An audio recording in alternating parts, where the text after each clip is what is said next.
Tandaan, sa mga araw na mahirap, masakit at malungkot, pera lang ang sagot. 是时候表演真正的技术了。哎呦我的妈！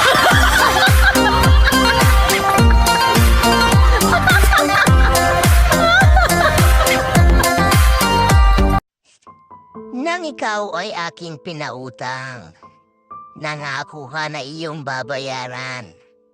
Pero bakit kaya nagkaganyan? Hindi na kita matagpuan. Nagmamakaawa ka pa at luhaan. Nang ako ay iyong nilapitan. Pero bakit ngayong singilan?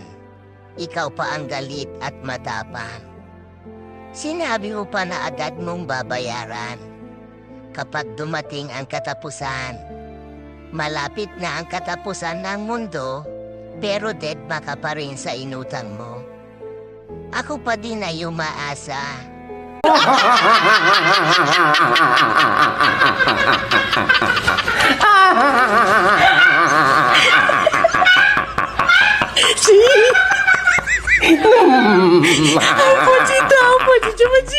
Ang pera, bumabalik yan, pero yung edad hindi na. Kaya enjoyin mo lang ang buhay, gawin mo yung mga bagay na alam mong nakakapagpasaya sa'yo.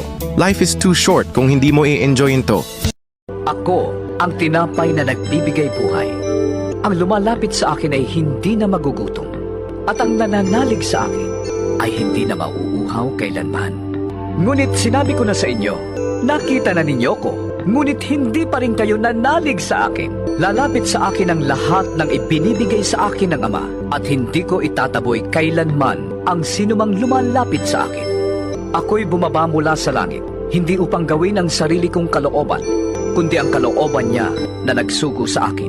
At ito ang kanyang kalooban, ang huwag kong hayaang mapahamak ang kahit isa sa mga ibinigay niya sa akin, kundi buhayin ko silang muli sa huling araw. Manalangin tayo. Aming dakilang Diyos na nasa langit, Ikaw ang Diyos na makapangyarihan sa lahat, walang hanggan ang iyong kabutihan at katotohanan. Kami po ay lumalapit sa inyong harapan na may pagpapakumbaba, nagpapasalamat sa bawat biyaya na inyong ipinagkakaloob sa amin. Panginoon, patawarin mo po kami sa aming mga pagkukulang, sa anong mga pagkakamali, at sa mga panahong hindi namin nagawa ang nararapat sa iyong paningin. Linisin mo po ang aming puso at isipan upang kami ay maging karapat-dapat sa iyong harapan.